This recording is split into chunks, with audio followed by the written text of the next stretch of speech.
Good morning student. Standard 11 Subject SPNCC Chapter 1 Part 1 Lecture number 1। ये आज हमारा first lecture है जिसके में आज हम हमारा जो 7 सब्जेक्ट है उसमें से एक जो SPNCC है secretarial practice and commercial communication उसके बारे में डिस्कस करेंगे। ओके, इंडेक्स देख लेते हैं एक बार। इस चैप्टर में जो ये बुक है इसमें 2 पार्ट होते हैं। Part 1 commercial correspondence and second one होता है सेक्रेटरियल प्रैक्टिस। कॉमर्शियल कम्युनिकेशन में टोटल 8 चैप्टर होते हैं। फर्स्ट होता है meaning of communication and its method. Second है effective letter writing and its various style. Okay, effective जो लेटर राइटिंग है कि आप अपने लेटर को किस तरह से इफेक्टिव अट्रैक्टिव बना सकते हो और उसको हम कितने फॉन्ट और कितने स्टाइल में लिख सकते हैं। थर्ड वन होता है outward appearance of a business letter. Business letter जब भी आप लिखते हो तो उसका आउटवर्ड अपीयरेंस मीन्स कि बाहरी जो दिखावा होता है, जो लुक होता है, वो कितना ज़्यादा मैटर करता है। फोर्थ है layout of a business letter, कौन कौन से टॉपिक को हम इंक्लूड करते हैं। फिफ्थ है letter of inquiry and their reply, जब आपको कहीं से कोई गुड्स परचेज करना होता है तब आप डिफरेंट टाइप्स के इंक्वायरी करते हो अलग अलग कंपनी के अंदर, अलग अलग बिजनेस सेक्टर के अंदर, तो उसमें हम किस तरह से इंक्वायरीज करते हैं और उसका रिप्लाई सामने से किस तरह के हमें रिसीव होता है उसके बारे में चैप्टर है। सिक्स्थ है letter of order, their execution and the cancellation. Letter of order, आप सपोज कि आपने इंक्वायरी करी, आपको सारे टर्म्स एंड कंडीशन बेटर लगे तो आप क्या करोगे कि ऑर्डर प्लेस करोगे। फिर उस जब एग्जीक्यूट हो जाएगा मीन्स कि जब वो आपको गुड्स सेंड करेंगे तो वो आपको लेटर लिखेंगे। एंड सपोज कि आपके दी गई टाइम लिमिट में सामने वाली पार्टी आपको गुड्स नहीं पहुंचाती है तो उस सिचुएशन में हम क्या करते हैं कि ऑर्डर को कैंसिल कर देते हैं। सेवेंथ आता है letter of claims, complain and their adjustment. Okay, suppose कि हमारे दी गई टाइम लिमिट में उन्होंने गुड्स सप्लाई नहीं करी हमें और उसकी वजह से हमें फाइनेंशियली लॉस हुआ है तो हम क्लेम करते हैं, कंप्लेन करते हैं और फिर सामने की पार्टी से एडजस्टमेंट मिलता है उसके अकॉर्डिंग। लेटर नंबर 8 है letter of inquiry regarding financial status and collection letter. Suppose कि आप क्रेडिट बेस पे कहीं से गुड्स परचेज करना चाहते हो तो वहाँ पे हम फाइनेंशियली स्टेटस जानते हैं दूसरे पार्टी से कि ये पर्सन किस तरह का बिजनेस एक्टिविटीज़ करते हैं। नेक्स्ट आता है हमारा पार्ट 2 सेक्रेटरियल प्रैक्टिस, जो कि पूरा शेयर मार्केट से रिलेटेड है, जिसमें फर्स्ट है meaning and types of secretary. यहाँ पे meaning and types of secretary जो कंपनी सेक्रेटरी होता है ना उससे रिलेटेड है। सेकंड आता है कंपनी सेक्रेटरी। अब वो टाइप्स ऑफ सेक्रेटरी में डिफरेंट टाइप के सेक्रेटरी होता है, पर चैप्टर जो 2 है वो पूरी तरह से CS रिलेटेड, जो हमारे कॉमर्स सेक्शन का एक एजुकेशन पार्ट है कंपनी सेक्रेटरी के लिए, जो आप आने वाले टाइम में आफ्टर 12th कर सकते हो, तो वो कंपनी सेक्रेटरी का है। थर्ड है इनकॉर्पोरेशन ऑफ कंपनी, मीन्स कि जब हम कंपनी स्टार्ट करते हैं तो कौन से प्रोसीजर्स जनरली करते हैं। फोर्थ है memorandum of association. Memorandum of association जो कंपनी के इंटरनल मैनेजमेंट के लिए बनाए जाते हैं, जिसको हम मेमोरेंडम कहते हैं। एंड आर्टिकल ऑफ एसोसिएशन, जो कंपनी को डेवलप करते समय, कंपनी को स्टार्ट करते समय हम कुछ रूल्स एंड रेगुलेशंस बनाते हैं। ओके, तो आपको मेमोरेंडम में याद रखना है जो कंपनी को हम इनकॉर्पोरेशन में लाते हैं, मीन्स कि कंपनी को स्टार्ट करते हैं तो कितने शेयर्स होंगे, कंपनी कौन से एरिया में लोकेटेड होगा, ये सारी चीज़ें मेमोरेंडम के अंदर इंक्लूड होता है। एंड जो हमारा आर्टिकल ऑफ एसोसिएशन है वो कंपनी के इंटरनल मैनेजमेंट, मीन्स कि कंपनी लाइफ टाइम किस तरह की एक्टिविटीज़ करने वाली है अपने एम्प्लॉयज़ के साथ, अपने प्रोडक्ट के साथ, ये सारी चीज़ें बताई जाती हैं। नेक्स्ट है प्रोस्पेक्टस। ये शेयर इशू करते समय, जब हम शेयर इशू करने वाले होते हैं उससे पहले हम मार्केट में पब्लिक को ये बताना चाहते हैं कि कंपनी शेयर इशू करने वाली है, तो उसके लिए जो आप एक लेटर लिखते हो उसको हम इन्विटेशन लेटर भी कहते हैं, और ओरिजिनल में जो हमारा शेयर मार्केट का लैंग्वेज है उसमें उसको प्रोस्पेक्टस कहते हैं। लास्ट वन है share capital and types of share. Share capital क्या है एंड टाइप्स ऑफ शेयर क्या है, तो ये चीज़ें हम इस 11th में डिस्कस करने वाले हैं कि secretarial practice and commercial correspondence क्या होता है। ओके, आज हम अपने फर्स्ट चैप्टर की बात करते हैं। पार्ट 1 का चैप्टर 1 है कॉमर्शियल कॉरेस्पॉन्डेंस का meaning and communication and its method.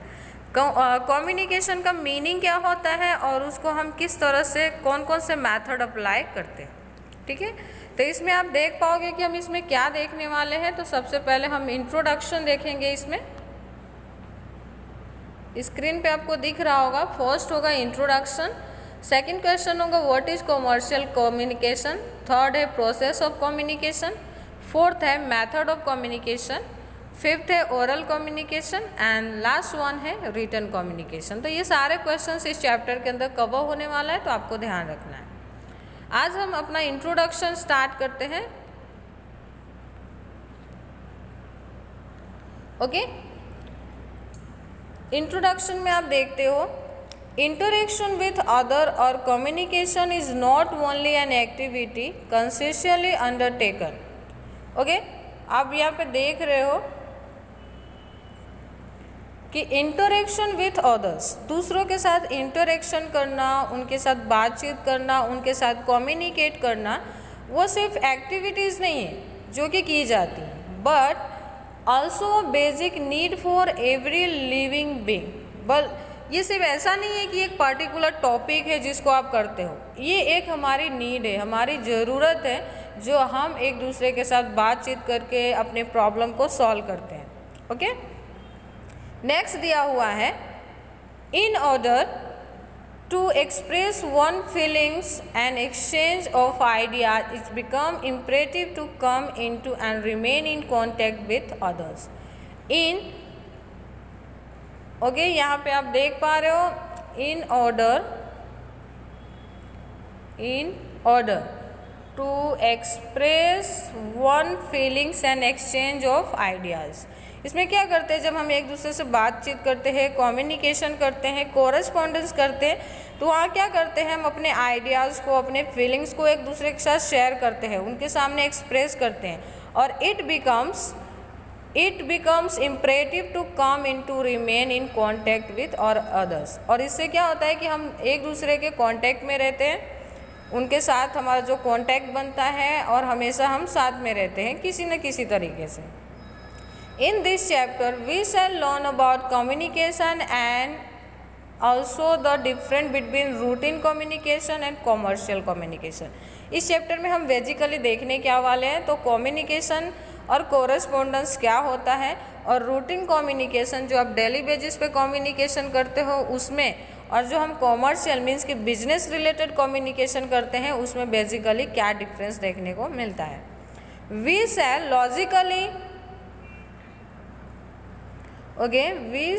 logically and chronologically understand the process of communication। अब इसको लॉजिक की तरह से और क्रोनोलॉजिकली तरीके से भी इस प्रोसेस को हम समझ सकते हैं कि कम्युनिकेशन बेसिकली होता क्या है।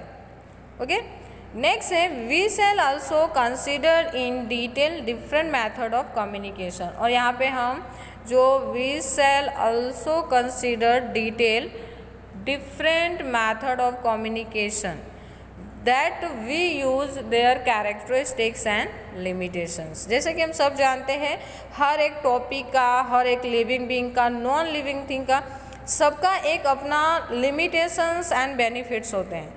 तो यहाँ पे भी कम्युनिकेशन के जो मेथड्स हैं उसके कैरेक्टरिस्टिक्स भी होंगे, मीन्स कि जिसको आप कैरेक्टर कहते हो, नेचर कहते हो, एंड लिमिटेशंस कि उसकी क्या प्रोबेबिलिटी है, क्या उसके अंदर प्रॉब्लम है, जो चीज़ें हमें यहाँ पे देखना है।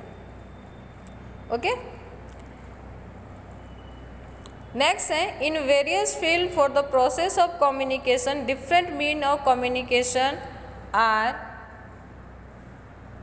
इम्पॉर्टेंट।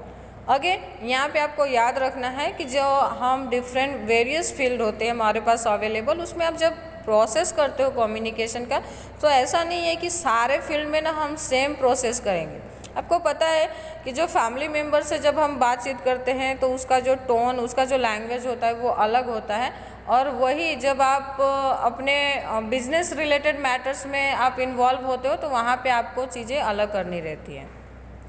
नेक्स्ट है if we take the case of social, cultural, commercial and literally field, one elements that draw our attention is the activity undertaken for the different purpose are somewhat similar and some extent different। हम अब जो different fields हमारे पास available है जहाँ पे आप communication करते हैं वो है social, cultural, commercial and literal field. Okay, यहाँ पे आप एजुकेशन रिलेटेड फील्ड से कनेक्ट हो गए, सोशल से, कल्चरल एंड कॉमर्शियल से। तो हम सबके साथ एक तरह से एक्टिविटीज़ नहीं करेंगे, कुछ चीज़ें सिमिलर होंगी और कुछ चीज़ें क्या होंगी एक दूसरे से एग्जेंट मीन्स कि डिफरेंट होगा।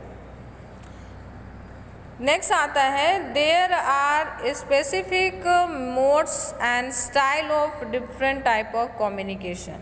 अब यहाँ पे अलग अलग फील्ड में बातचीत करने के लिए उनके साथ आपको जो टोन है, जो लैंग्वेज है, जो वर्ड्स है वो डिफरेंस होते हैं। तो there are specific mode and style, यहाँ पे डिफरेंट स्टाइल होंगे, मोड्स होंगे अलग अलग टाइप्स के कम्युनिकेशन करने के लिए। नेक्स्ट आता है देयर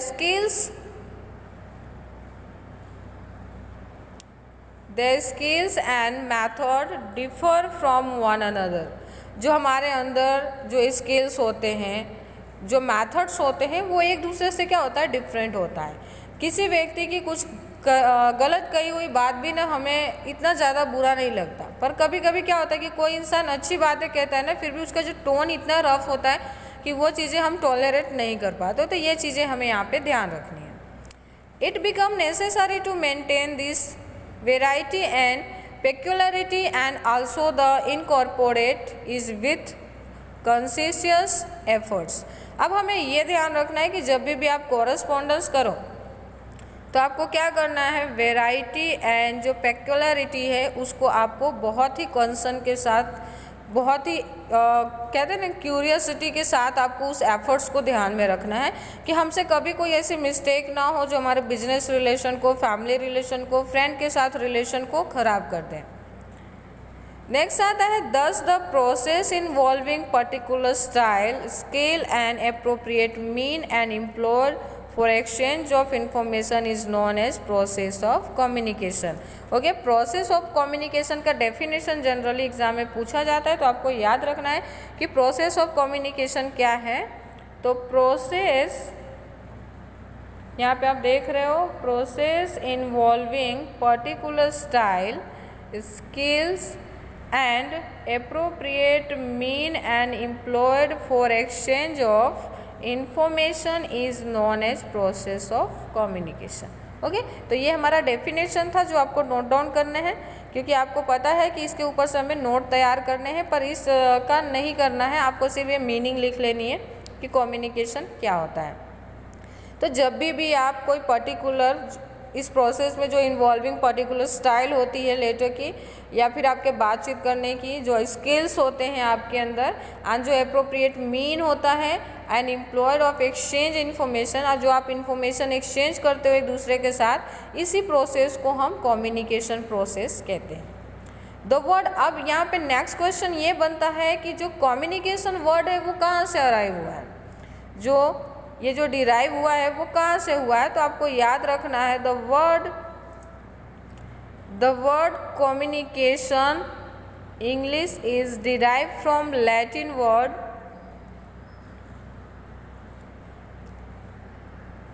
ओके। वापिस एक बार देखते हैं, the word communication is English derive from Latin word communicare. आपको याद रखना है कि कम्युनिकेशन वर्ड कहाँ से आया है, तो कम्युनिकेयर से, और ये किस लैंग्वेज का वर्ड है, तो आपको याद रखना है ये लैटिन वर्ड का वर्ड है। लैटिन जो वर्ड है ये लैटिन वर्ड है, और जो इंग्लिश में जिसको हम कम्युनिकेशन कहते हैं वो जनरली किस वर्ड पर से आया है, तो कम्युनिकेयर से। Meaning share and interact. अब इसमें मैं एक क्वेश्चन ये भी आपसे पूछ सकती हूँ कि कम्युनिकेयर का मीनिंग क्या होता है, तो आपको याद रखना है meaning of communicare is, meaning of communicare is share and interact. इसको क्या करना होता है, शेयर करना होता है और इंटरेक्ट करना होता है। To exchange and participate. इसके बहुत सारे 4 मीनिंग्स होते हैं, जैसे कि मैं आपसे पूछ सकती हूँ कि which word is not related with communicare, तो आपको याद रखना है कि इन चारों में से कोई 3 वर्ड होंगे, एक अलग होगा, तो आपको ये चीज़ें ध्यान रखनी है। तो एक बार वापस देखते हैं कि कम्युनिकेयर का मीनिंग क्या होता है। तो meaning to share, to interact, to exchange and to participate. तो ये थे आज हमारे इंट्रोडक्शन हमारे कम्युनिकेशन के। ओके, तो आज ये चीज़ें आप यहाँ तक ध्यान रखेंगे। नेक्स्ट लेक्चर में हम नेक्स्ट क्वेश्चन डिस्कस करेंगे। आज यहीं पे फिनिश करते हैं। Thank you.